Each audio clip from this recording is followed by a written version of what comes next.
Dari mana kita dapat membuktikan bahwa kita adalah umat pilihan?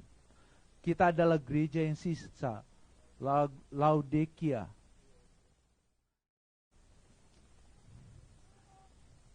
Pembahasan saya judulnya adalah Is Good But Not Enough. Ayat intinya saya ambil dari Lukas 18 ayat 8.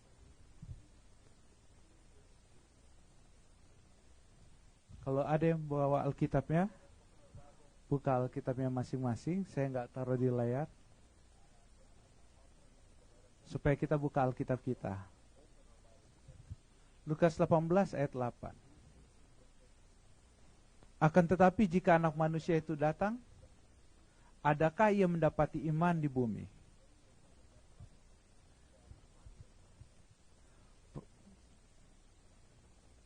Lukas 18 ayat 8 ini sudah ayat inti yang kedua saya pergunakan. Pertama kali tahun 2000 saya pernah khotbahkan ayat ini. Waktu itu saya membahas dari Lukas 17 dan Lukas 18. Namun pada saat ini saya mencoba membahasnya bukan dari Lukas 18 dan Lukas 17. Namun sedikit akan diingatkan kenapa Lukas 18 ayat 8 ini terjadi.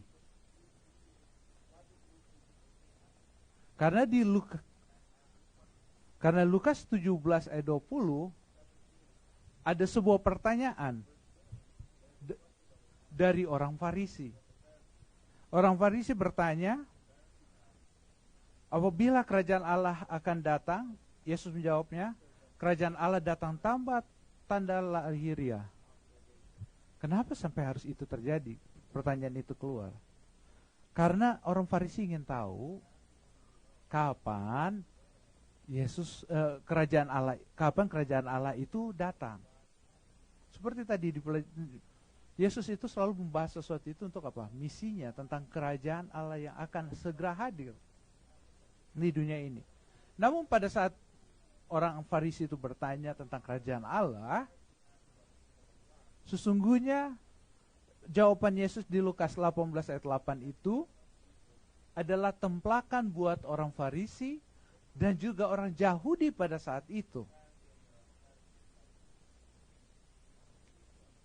Kenapa dia itu sebuah templakan? Kalau kita lihat, apakah benar mereka menantikan kerajaan Allah? Apakah orang Yahudi sesungguhnya merindukan kerajaan Allah?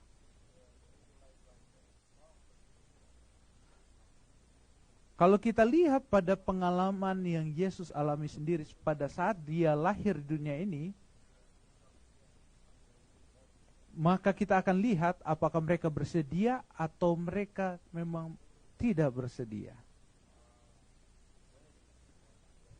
Kita buka Lukas 2 ayat 6 sampai 7. Ketika mereka di situ, tibalah waktunya bagi Maria untuk bersalin, dan ia melahirkan seorang anak laki-laki, anaknya yang sulung, lalu dibungkusnya dengan lampin dan dibaringkan di dalam palungan, karena tidak ada tempat bagi mereka di rumah penginapan. Lihat sikap umat pilihan. Orang Yahudi pada saat itu dan orang Farisi adalah umat pilihan. Tapi umat pilihan pada saat Yesus datang lahir di dunia ini, di tengah umat pilihan itu sendiri, apa yang mereka lakukan? Mereka bersedia? Mereka bersedia? Tidak. Bahkan dibilang, karena tidak ada tempat bagi mereka di rumah penginapan, dia harus apa? Dilahirkan di mana? Di kandang domba, di palungan. Kalau umat-umat Tuhan pada saat itu bersedia, Yesus tidak lahir di kandang domba. Kalau memang mereka menantikan kedatangan kerajaan Allah, Yesus tidak lahir di kandang apa? Di kandang domba. Karena mereka tidak bersedia, bahkan mereka sengaja melupakan itu, atau dikatakan dengan kata masa bodoh terhadap kedatangan anak Allah. Jadi mereka tidak merindukan sesungguhnya kerajaan apa? Kerajaan Allah itu. Makanya Yesus katakan, apakah ada iman di bumi pada saat anak manusia itu datang? Karena umat Allah pada saat itu tidak bersedia. Tulisan Roh Nubuat berkata di dalam Kerinduan Segala Zaman halaman 36, dengan sangat heran utusan-utusan semawi itu melihat sikap masa bodoh bangsa yang telah dipanggil Allah itu untuk menyampaikan terang kebenaran suci ke dunia ini. Bangsa Yahudi telah dipelihara sebagai satu saksi bahwa Kristus harus lahir dari keturunan Abraham dan Daud. Namun mereka tidak tahu bahwa kedatangannya kini sudah dekat. Lalu kita lihat tulisan Roh Nubuat berkata bahwa utusan-utusan semawi pada saat itu, utusan-utusan sorga, para malaikat bingung. Pada saat Yesus mau lahir, apa yang mereka lihat? Tidak ada satu orang pun yang bersedia menyambut dia. Raja segala raja mau lahir di dunia ini. Dan mereka memiliki sikap masa bodoh. Nah, pertanyaan, jika dulu bangsa Yahudi adalah umat Tuhan, adalah umat pilihan, representatif siapakah umat pilihan saat ini? Umat pilihan adalah representatif kita sendiri. Kita adalah umat pilihan. Dari mana kita dapat membuktikan bahwa kita adalah umat pilihan? Kita adalah gereja yang sisa, Laodikia. Di dalam Wahyu 12 ayat 6, ciri-ciri gereja yang lahir setelah masa apa? Satu masa, setengah masa.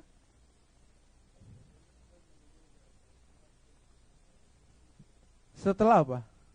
1260 hari. 1260 tahun. Setelah nubuatan satu masa, setengah masa, dan 1260 hari lamanya. Apa artinya? Gereja yang lahir setelah masa 1260 tahun. Nubuatan dari 2300 pagi dan petang. Dan itu adalah gereja Masehi Advent hari ke-7. Gereja ini berdiri setelah nubuatan itu berakhir. Nah, apalagi yang membuktikan bahwa kita ini adalah umat pilihan secara gereja. Dalam Wahyu 12 ayat 17. Maka marahlah naga itu kepada perempuan itu, lalu pergi memerangi keturunannya yang lain, yang menuruti hukum-hukum Allah dan memiliki kesaksian Kristus.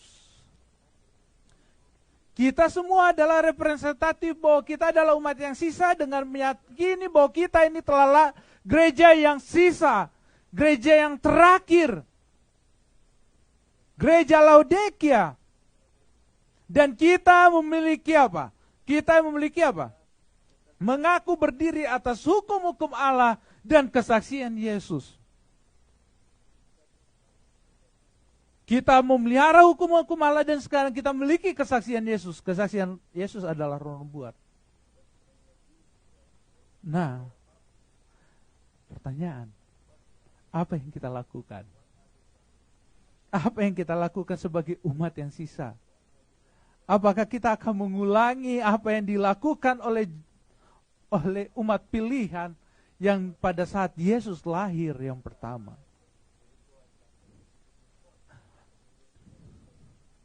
Kita tidak bersedia? Kita masa bodoh? Oh iya, kita sering sekali bersikap masa bodoh. Kenapa? Aduh, masih lama Yesus mau datang, Kang. Masih lama. Masih banyak overtime yang saya mau kejar. Masih banyak misi saya mau kejar. Masih ABC karir saya. Masih banyak, belum beli rumah. Masih kurang. Masih jangan dulu Yesus datang, jangan.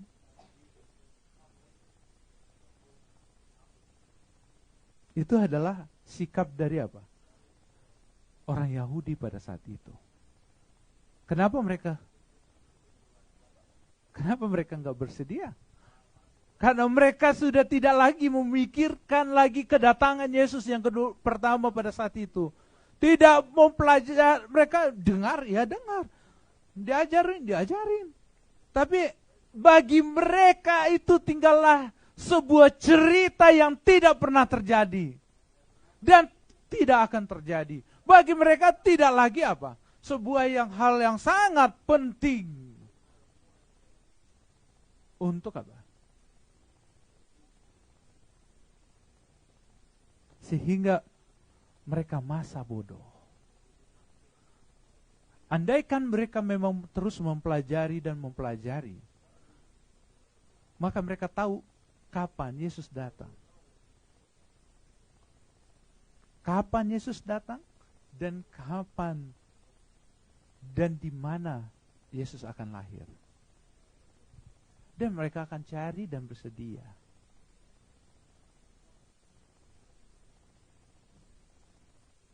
Tapi karena mereka masa bodoh, makanya tidak pernah bersedia. Kalau begitu,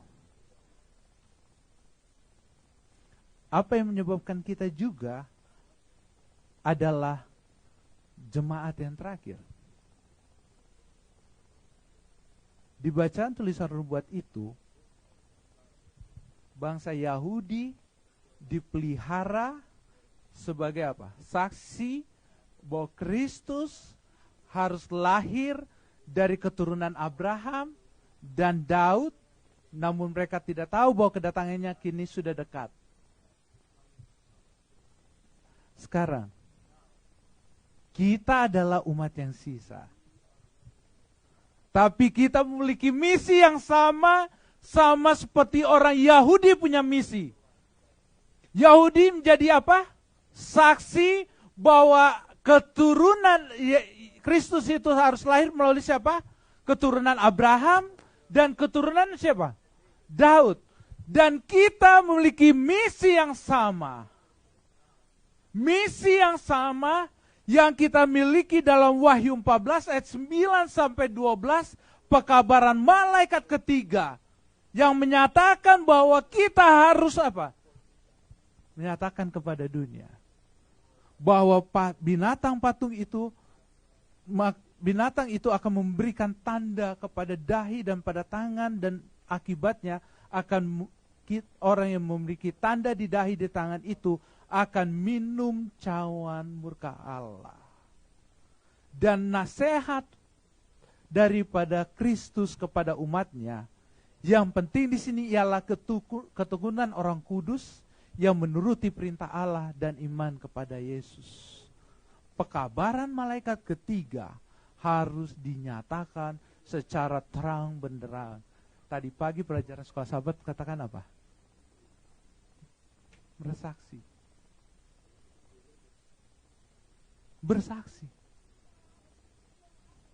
Jadi, pada saat kita tahu bahwa kita ini sama dengan orang Yahudi, kita ada representatif orang Yahudi pada saat di perjanjian baru, di kitab Lukas.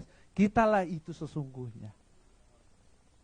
Kitalah umat yang sisa itu. Kita memiliki hukum Allah, kita memiliki kesaksian, Kita memiliki misi yang sama. Masalahnya apakah kita sudah bersedia? Apakah kita saat ini sudah melakukan tugas misi kita? Atau kita sama dengan orang Yahudi, hanya diam duduk manis sampai Yesus datang tidak tahu. Walaupun sudah dikatakan sama para gembala, kami sudah tahu, udah ketemu Yesus, Mesias itu. Apakah mereka semangat untuk bertemu dengan Yesus? Dan jangan sampai pada saat Yesus datang yang kedua kali, hal itu terulang lagi bagi umat-umat yang sisa. Pada saat Yesus datang yang kedua kali, umat-umat yang sisa duduk manis, tenang, dan tidak diselamatkan. Seperti saya katakan tadi malam. Apa yang saya katakan tadi malam?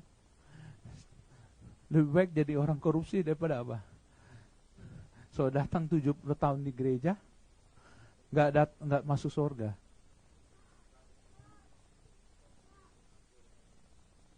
Kenapa?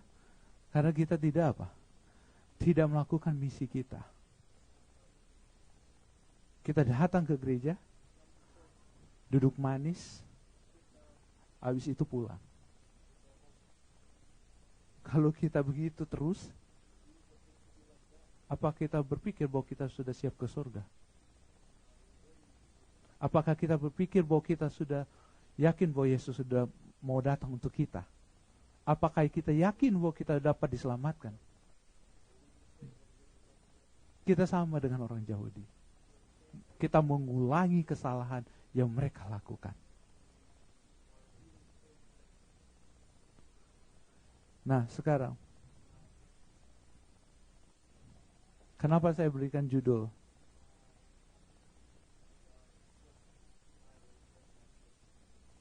It's good but not enough?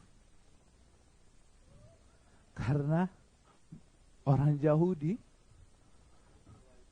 berpikir, sepenting saya adalah orang Yahudi,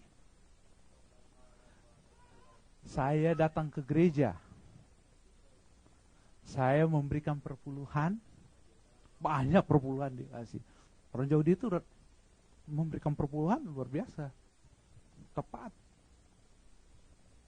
Memberikan persembahan terpadu mereka. Berapa persen kita kasih persembahan perpuluhan? Paling 2%, 5%. Orang Yahudi tanya, Pendeta Madelu sudah bilang, berapa persen mereka kasih perpuluhan? Persembahan terpadu. Perpuluhan 10%. Persembahan terpadu mereka. Mereka bisa mencapai 33% persembahan terpadu mereka. Mereka berikan. Dan bagi orang yang kaya datang kepada Yesus itu, dia pikir dia sudah apa? Saya sudah datang ke gereja pada hari Sabat. Saya memberikan perpuluhan, saya memberikan persembahan terpadu, saya memberi makan kepada orang miskin. Saya berikan semuanya. Saya berikan makan dulu, dia kasih juga orang miskin. Karena bagian peraturan-peraturan dari orang Yahudi itu, kalau mereka lagi menabur jelai, mereka harus apa? Tinggalkan apa? Sebagian ditaruh. Jadi tidak semuanya dia apa? Diambil. Udah memberikan kepada orang miskin, masih kasih lagi persembahan terpadu mereka 33%.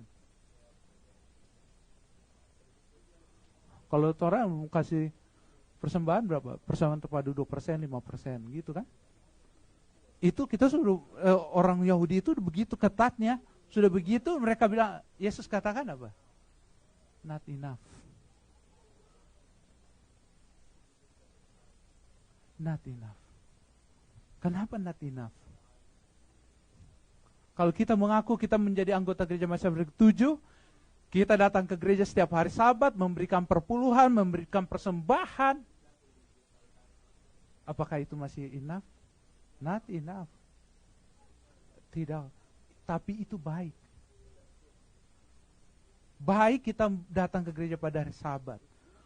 Baik kita memberikan persembahan. Baik kita memberikan perpuluhan. Tapi itu tidak cukup untuk kita membawa kita ke surga. Baik kita menjadi anggota gereja Masyarakat 7. Tapi tidak cukup membuat kita datang apa? Masuk ke kerajaan surga. Why? Kenapa? Jawabannya, karena kita tidak bersedia. Kenapa kita tidak bersedia? Kita mau lihat sikap para pemimpin pertama dari dalam Matius 2 ayat 4 sampai 6. Bagaimana sikap para pemimpin agama pada saat Yesus lahir. Maka dikumpulkan semua imam, kepala dan ahli Taurat bangsa Yahudi. Lalu dimintanya keterangan dari mereka, di mana Mesias akan dilahirkan? Mereka berkata kepadanya, di Bethlehem, di tanah Yudea, karena demikian ada tertulis dalam kitab Nabi, dan engkau Bethlehem, tanah Yehuda, engkau sekali-sekali bukan yang terkecil di antara mereka yang memerintah Yehuda, karena daripadamu lah akan bangkit seorang pemimpin yang akan membalakan umat Israel. Matius 2 ayat 4 sampai 6. Tahu? Orang imam-imam tahu? Tahu. Tahu waktunya kapan, tahu di mana tempatnya. Tapi apakah mereka datang kepada Yesus? Mereka tidak datang. Kenapa mereka tidak datang kepada Yesus? Karena mereka tidak bersedia. Apa yang mereka kejar? Tulisan Roh Nubuat dalam Kerinduan Segala Zaman halaman 36 berkata, di dalam bait suci korban pagi, petang, setiap hari menunjuk kepada anak domba Allah. Namun bahkan di sini pun tiada persiapan untuk menyambut dia. Imam-imam dan guru-guru bangsa itu tidak tahu bahwa peristiwa terbesar segala zaman sudah hampir terjadi. Mereka senantiasa mengulangi doa mereka yang tidak mengandung arti, serta menyelenggarakan segala acara perbaktian agar dilihat orang. Akan tetapi dalam perjuangan mereka untuk memburu kekayaan dan kemuliaan dunia, mereka tidak bersedia untuk pernyataan Mesias. Apa yang menyebabkan para pemimpin dan bangsa Yahudi tidak bersedia? Karena apa? Apa yang mereka lakukan pada saat itu, baik itu mereka berdoa, walaupun baik itu berdoa maupun apa? Pada saat berbakti. Pada saat berdoa, waktu pun berbakti, yang mereka tunjukkan hanya diri mereka. Yang mereka tampilkan adalah diri kita, diri masing-masing. Oh, apa yang mereka show? Apa yang mereka tampilkan? Oh, kalau kita lihat bagaimana orang Farisi berdoa, di tengah jalan pun dia akan berdoa. Dimanapun dia akan berdoa. Supaya orang lihat dia berdoa. Supaya dia kelihatan orang suci. Dalam perbaktian apalagi. Kalau orang Yahudi datang sengaja memberikan perpuluhan, apa yang mereka lakukan? Atau persembahan, mereka sengaja taruh itu berbunyi. Supaya apa? Supaya orang tahu saya kasih lebih banyak. Atau memberikan persembahan atau membantu orang, sengaja ditunjuk-tunjuk. Jadi sebenarnya mau ditunjukkan adalah apa? Dirinya. Yang disembah dirinya bukan Tuhan. Makanya mereka tidak bersedia. Mereka menampilkan kekayaan mereka, menunjukkan apa yang mereka punya. Ini pelajaran ini untuk saya pada saat ke gereja, apakah yang kita mau tunjukkan? Pakaian baru, jas baru, jam tangan baru, mobil baru, atau apapun yang baru yang kita bawa ke gereja. Baru bisa ke gereja. Merek baru, itukah yang kita mau bawa ke gereja? Sesungguhnya, kalau kita melakukan hal itu, kita mengulangi kesalahan umat-umat Tuhan, umat pilihan, bangsa Yahudi. Karena sesungguhnya pada saat kita berbakti dan berdoa, yang kita cari adalah Tuhan. Yang kita harus bertemu adalah Yesus, bukan orang lain.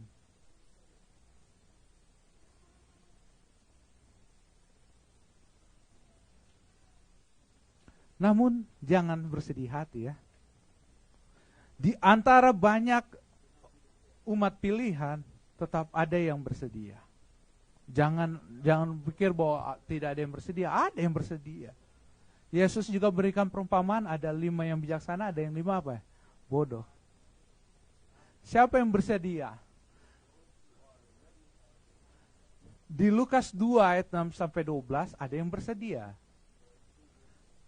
Di daerah itu ada gembala-gembala yang tinggal di padang, menjaga kawanan ternak mereka pada waktu malam. Tiba-tiba berdirilah seorang malaikat Tuhan di dekat mereka, dan kemudian Tuhan bersinar meliputi mereka, dan mereka sangat ketakutan. Lalu kata malaikat itu kepada mereka, "Jangan takut, sebab sesungguhnya aku memberitahukan kepadamu kesukaan besar untuk seluruh bangsa. Hari ini telah lahir bagimu juru selamat, yaitu Kristus, Tuhan di kota Daud, dan inilah tandanya bagimu. Kamu akan menjumpai seorang bayi dibungkus dengan lampin dan terbaring di dalam palungan." Menarik ya. Kenapa? Penting dibilang bagi orang Yahudi sendiri, walaupun dia sudah bersedia, para gembala itu sudah bersedia. Kenapa para gembala bersedia? Tulisan Nubuat mengatakan mereka selalu berbicara kapan Yesus lahir, juru selamat itu lahir. Tulisan Nubuat bilang mereka selalu berbicara tentang itu. Namun udah bersedia sekalipun, malaikat itu kasih peringatan kepada mereka. Apa peringatannya? Tandanya itu kamu akan menjumpai seorang bayi dibungkus dengan lampin dan terbaring di dalam palungan. Diingatkan bahwa yang lahir itu adalah anak Allah, tapi dia lahir dalam kemiskinan dan kehinaan. Supaya orang umat pilihan itu dapat menerimanya. Berat kan? Harus menerima Yesus lahir di apa? Di dalam palungan. Karena kalau nanti pada saat diberitahu sudah lahir juru selamat tapi nggak dikasih tahu dia dilahir di palungan dan lampin, mereka tidak percaya. Walaupun mereka sudah belajar. Jadi harus diajak, malaikat itu sendiri harus tegas menyatakan bahwa dia lahir dalam kehinaan. Sangat apa istilahnya? Bagi kita umat-umat Tuhan ini sangat disayangkan ya. Sudah belajar tapi tidak bersedia, terus tidak percaya. Makanya malaikat ini tahu kelemahan para orang umat-umat pilihan pada saat itu. Mereka tahu. Makanya langsung dipersiapkan dengan kata, kamu akan menjumpai seorang bayi dibungkus dengan lampin dan terbaring di dalam palungan. Harus dijelaskan, ditekankan. Dan apa yang terjadi? Mereka percaya. Dan pada saat mereka bikin pengumuman, Yesus lahir di palungan, dia adalah juru selamat. Apakah orang Yahudi percaya? Mereka tidak percaya. Walaupun menggemparkan berita itu. Karena para gembala ini bicara tentang apa? Malaikat yang berkata itu kepada mereka. Tapi mereka tidak apa? Orang Yahudi yang di Bethlehem itu tidak percaya. Mengerikan sekali, sudah malaikat yang bicara kepada gembala. Gembala menyatakan itu menjadi saksi bagi orang di sekitar mereka. Mereka tidak percaya. Karena apa? Karena Yesus lahir dalam kehinaan. Yang sebenarnya sesungguhnya malaikat itu mau mengajarkan kepada para gembala hidup dengan apa? Kerendahan hati dan penyangkalan diri. Nanti lihat berbeda dengan ada umat lain. Dalam tulisan Nubuat, apa yang membuat para gembala itu bersiap?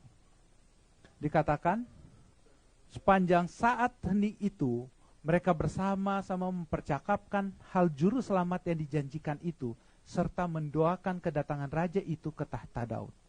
Jadi dalam tulisan Nubuat dikatakan bahwa sepanjang malam itu, pada saat mereka lagi membala, para gembala itu hanya apa yang mereka bicarakan? Para gembala itu apa yang mereka bicarakan? Kapan Yesus datang? Kapan Mesias itu lahir? Di mana Mesias itu? Mereka pelajari firman Tuhan mereka. Dan apa yang mereka lakukan? Bukan hanya mereka pelajari, mereka apa? Mereka doakan supaya Mesias itu lahir.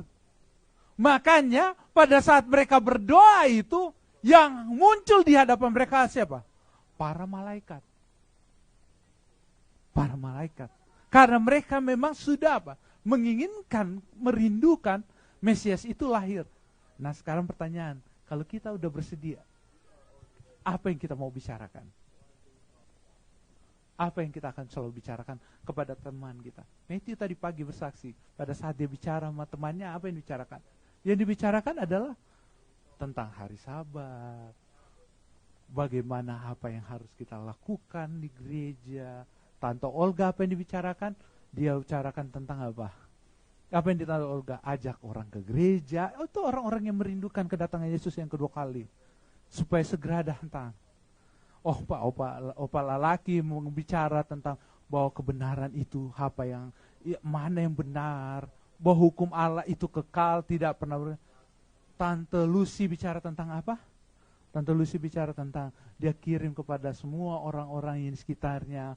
Supaya orang itu tahu bahwa kebenaran itu semua apa? Yang ada kebenaran firman itu harus di-share. Dan akhirnya ada yang bertobat, ada yang mau datang, mau ke gereja. Kalau kita rindu, itu yang kita harus lakukan. Bahkan berdoa supaya Yesus segera datang. Di dalam Alkitab, jemaat yang mula-mula di dalam Kisah Para Rasul 2 ayat 42 berkata, mereka bertekun dalam pengajaran Rasul dan dalam persekutuan, dan mereka selalu berkumpul untuk memecahkan roti dan berdoa. Selalu apa? Mereka doakan. Kenapa mereka berdoa? Mereka berkumpul, makan dan berdoa. Untuk apa? Supaya Yesus segera datang. Itu yang mereka lakukan di dalam pekerjaan mereka, dalam tinggal waktu ya mereka bersaksi, berdoa, mendoakan orang itu. Dan apalagi yang mereka lakukan? Kumpulan orang yang telah percaya itu sehati sejiwa, tidak seorang pun yang berkata bahwa sesuatu itu adalah kepunyaannya, adalah milik sendiri, tetapi segala sesuatu adalah kepunyaan mereka bersama. Dan apa yang mereka lakukan itulah yang menggemparkan Yerusalem. Karena mereka pada saat mereka baru berpisah satu hari Yesus naik ke surga, mereka sudah rindu sekali supaya Yesus datang lagi. Dan mereka berdoa supaya Yesus segera datang. Nah sekarang apakah di dalam hati kita pada saat ini rindu bahwa Yesus segera akan datang? Kalau kita memang rindu, apa yang kita harus lakukan? Seperti para gembala tadi, apa yang mereka lakukan? Berdoa supaya Yesus segera datang. Dan mereka berdoa Yesus segera datang, pelajari. Yang apa yang dibicarakan? Firman Tuhan. Dan kalau itu yang menjadi kerinduan kita pada saat ini, kita tidak akan mengulangi kesalahan para pemimpin dan apa? Para pemimpin agama di Yahudi dan orang Yahudi yang adalah umat pilihan pada saat itu. Nah sekarang, apa yang terjadi dengan para gembala?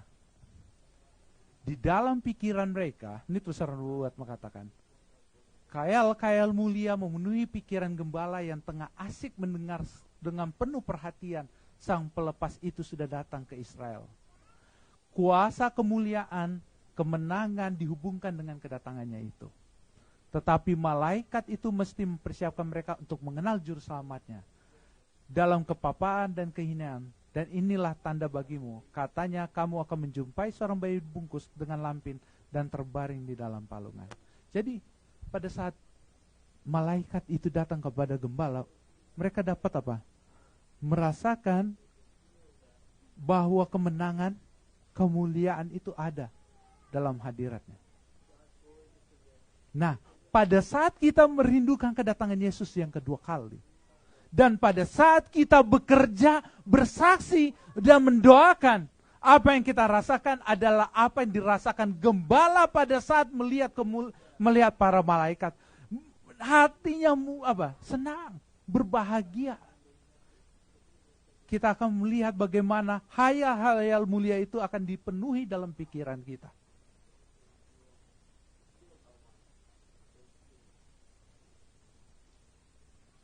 Dan para gembala itu, selain dinasihati untuk mempelajari kerendahan hati dan penyangkalan diri, mereka pun dilatih, ditentramkan hatinya, supaya kalaupun ditolak, dipersiapkan untuk ditolak. Kenapa? Karena kita ketahui bahwa dia memang apa yang mereka sampaikan itu hanya untuk menggemparkan sebentar dan tidak ada efek sama sekali. Kenapa tidak ada efek sama sekali? Mereka menolak. Karena Yesus lahir di dalam kandang domba, bukan di istana raja. Jadi utusan surgawi itu menenteramkan segala perasaan takut mereka. Tadi pagi saya katakan, pada saat kita mau menginjil, apa yang pertama yang kita harus lakukan? Menaklukkan diri kita. Kita tidak bisa menaklukkan diri kita. Para gembala pada saat itu bisa berbicara, bukan karena dia sanggup. Karena apa? Utusan surgawi itu, para malaikat itu menenteramkan segala perasaan takut mereka. Karena mereka mau berbicara kepada saudara-saudara mereka yang tahu bahwa mereka akan ditolak. Ia telah memberitahukan kepada mereka bagaimana mencari Yesus dengan pengertian yang lembut, dan akan kelemahan manusia, ia telah memberikan waktu kepada mereka untuk menjadi terbiasa dengan sinar ilahi itu. Diberikan ketenangan, diberikan kesanggupan untuk apa? Berbicara. Kalau kita meminta, kita dipersiapkan. Roh Kudus yang akan persiapkan kita untuk masalah yang kita akan hadapi, baik itu ditolak ataupun diterima.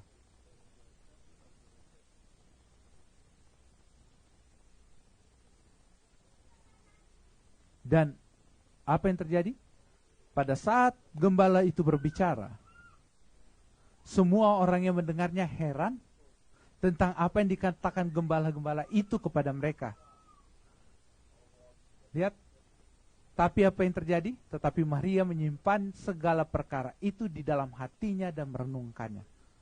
Hanya Maria yang menerima dengan Yusuf. Dan mereka simpan itu dalam hati mereka. Kenapa? Orang di sekitar Maria, orang yang sekitar kandang itu, orang Bethlehem yang pada saat itu menerima berkat yang begitu luar biasa, tidak terima. Sudah malaikat yang bicara. Oke?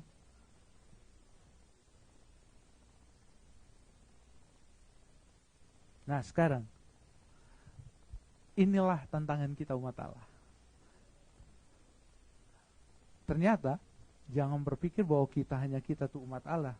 Di dalam hal ini ada umat Allah yang lain. Umat Allah di luar kandang.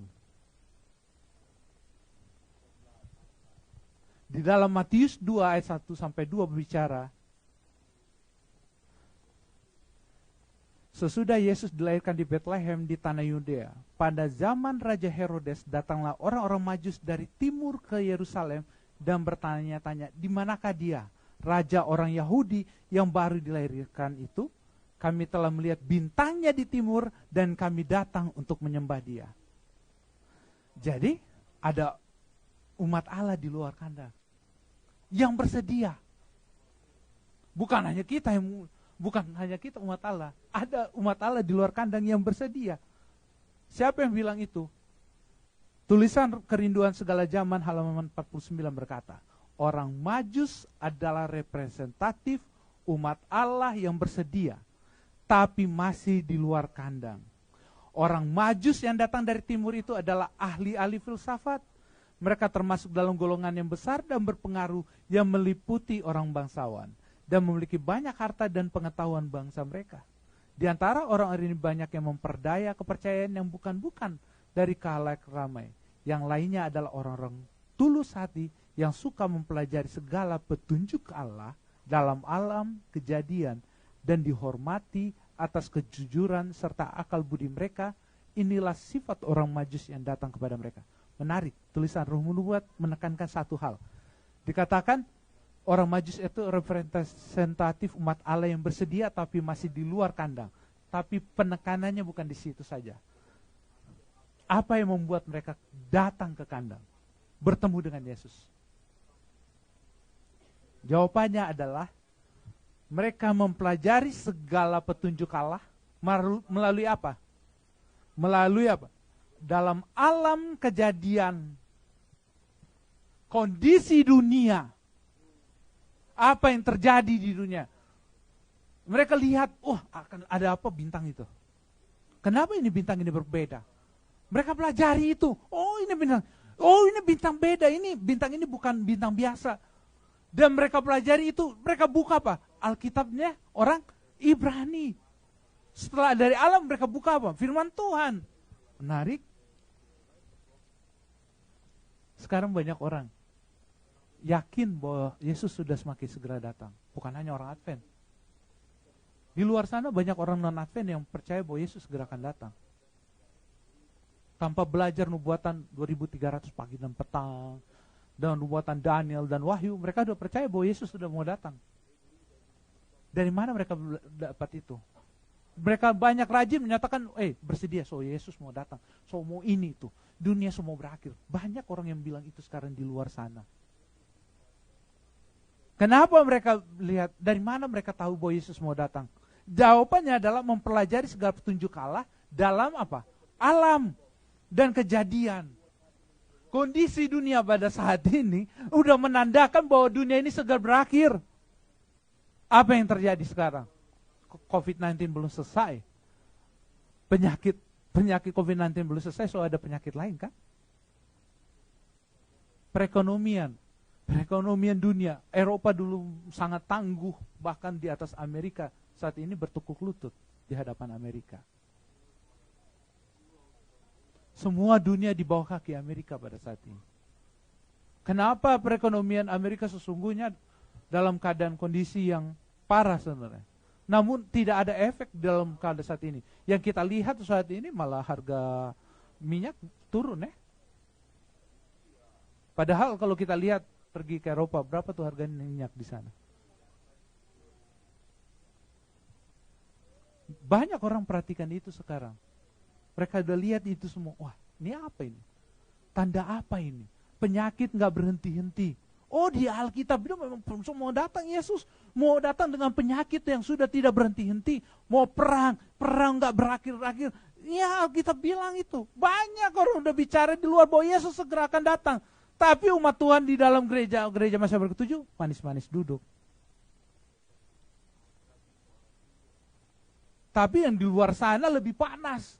Orang Majus panas. Mereka belajar terus. Jangan bilang mereka hanya 3 orang. Mereka itulah 3 rombongan. Mereka besar datang menemui Yesus. Tidak ada dibilang di Alkitab dalam jumlah 3 orang. Tapi mereka adalah golongan besar yang datang bertemu dengan Yesus. Kenapa dibilang 3 orang? Berdasarkan pemberiannya. Mazmur, kemenyan.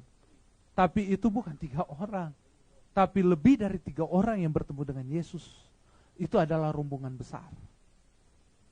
Dan mereka adalah bangsawan yang datang untuk bertemu Yesus. Lihat, mereka begitu semangat mendengar Yesus mau datang. Bagaimana umat-umat yang di dalammu masih berdiam manis.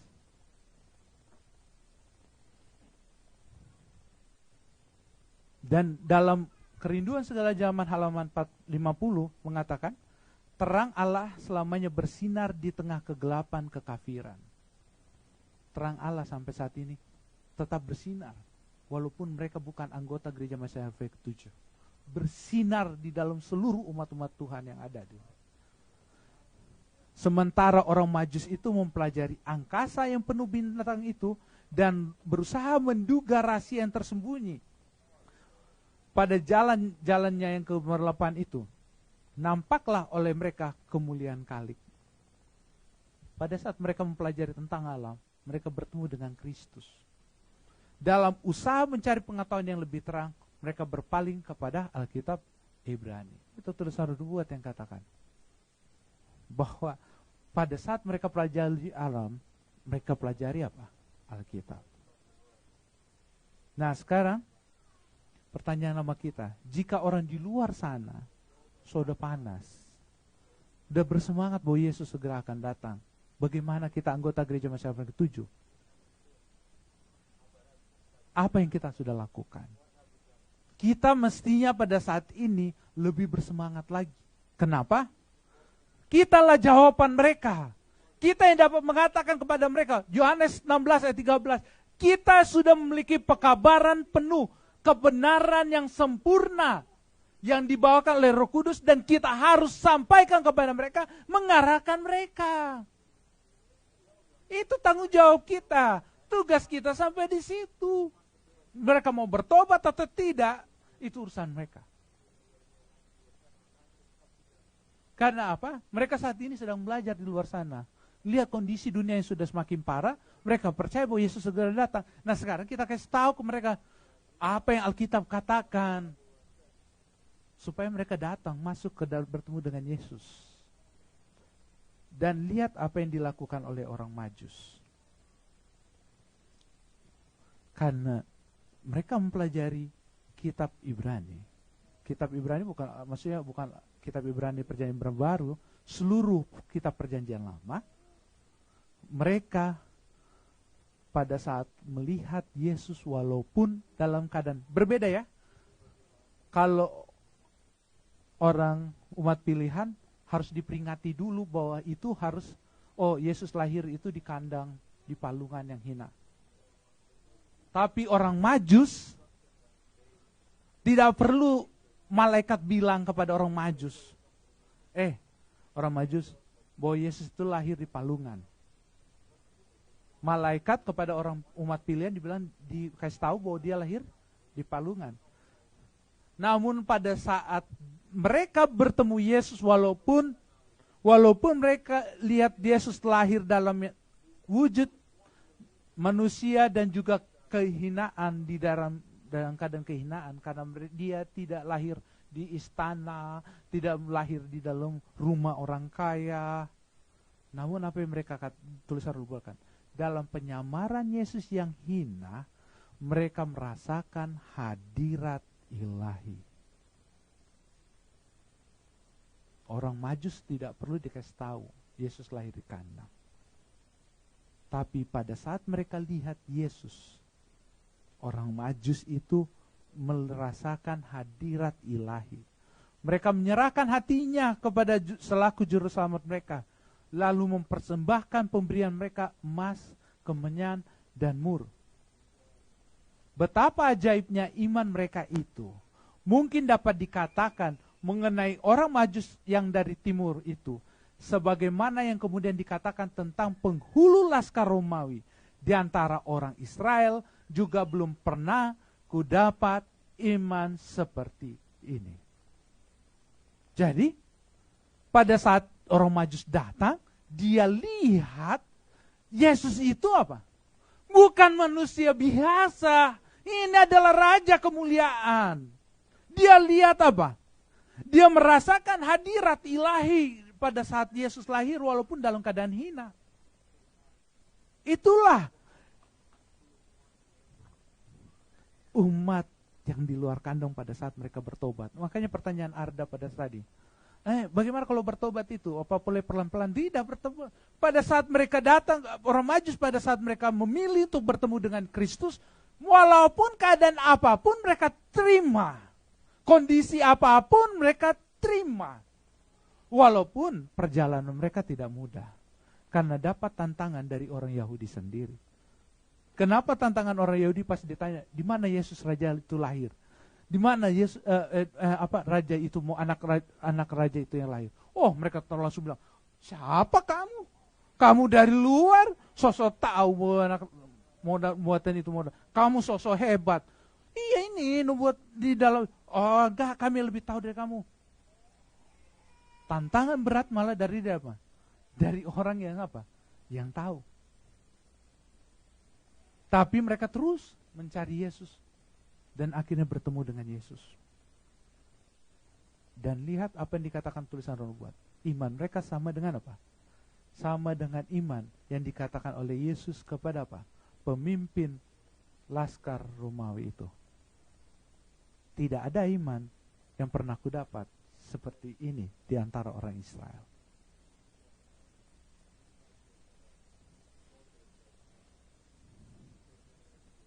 Karena apa? Karena mereka sudah mempersembahkan hati mereka terlebih dahulu kepada siapa? Yesus. Sebelum bertemu dengan Yesus. Menarik. Sebelum bertemu Yesus, dia sudah menyerahkan hatinya kepada Yesus. Dan pertanyaan pada kita saat ini. Apa yang kita sudah berikan untuk Yesus? Sehingga kita dapat dikatakan iman tidak kudapatkan di antara orang Israel. Yesus tidak tulisan Roh Nubuat ini tidak melihat dari pemberian emas, mur, dan kemenyan. Sehingga dikatakan sama dengan Laskar Romawi. Laskar Romawi itu juga tidak memberikan apa-apa kepada Yesus. Tapi hanya menurut perintahnya. Sehingga dikatakan tidak ada iman lebih besar daripada ini dari antara orang Israel. Apa yang mereka lakukan? Yang mereka lakukan adalah apa? Melakukan perintahnya. Memberikan hatinya kepada Yesus. Duduk dekat kaki Yesus. Melakukan segala perintahnya.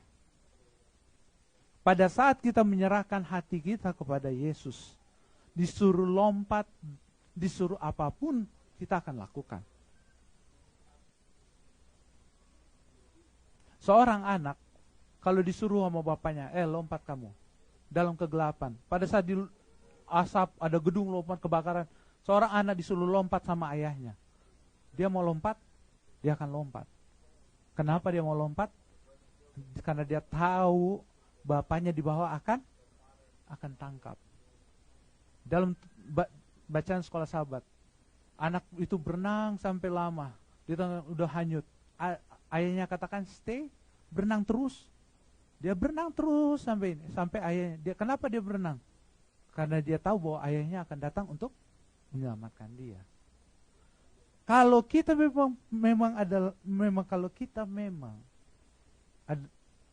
kalau kita memang merindukan kedatangan Yesus yang kedua kali, memberikan persembahan, memberikan perpuluhan, hadir di gereja pada setiap hari Sabat adalah baik. Tapi tidaklah cukup. Karena apa? Karena Yesus mau bukan harta kita saja yang kita berikan, tapi hati kita. Hati kita yang kita sembahkan kepada Yesus. Saat ini setiap pribadi Yesus panggil. Yesus panggil saat ini. Serahkan hatimu. Gak usah takut pada saat kita mau serahkan, kita bilang, aduh Yesus, aku lagi banyak masalah. Gak usah serahkan sekarang. Oh, pada saat kita punya masalah, kita harus serahkan. Baik itu masalah itu sekalipun. Dalam tangan Yesus. Oh, Tuhan Yesus, saya masih banyak tujuan hidup saya. Serahkan tujuan hidupmu kepada Yesus. Saya punya masa depan, Tuhan Yesus masih banyak. Serahkan semuanya. Serahkan semuanya. Biar yang Yesus yang atur. Yesus yang atur kita punya masa depan. Dan yakinlah, pada saat kita berserah sepenuhnya ke dalam tangan Tuhan, maka semuanya menjadi apa? Cukup. Yesus hanya minta hati kita. Dia minta hati kita pada saat dia minta hati kita berikan, maka kita akan memberikan hari Sabat sebagai hari yang kudus. kita tidak akan melakukan yang tidak disukai oleh Yesus. Kalau kita memberikan hati kita, kita akan memberikan perpuluhan kita. Kalau kita memberikan hati kita, kita akan memberikan persembahan kita. Kalau kita memberikan hati kita, kita akan memberikan waktu kita untuk Yesus. Inilah yang Yesus minta dari kita, dan kita harus jauh dalam kehidupan kita. Amin.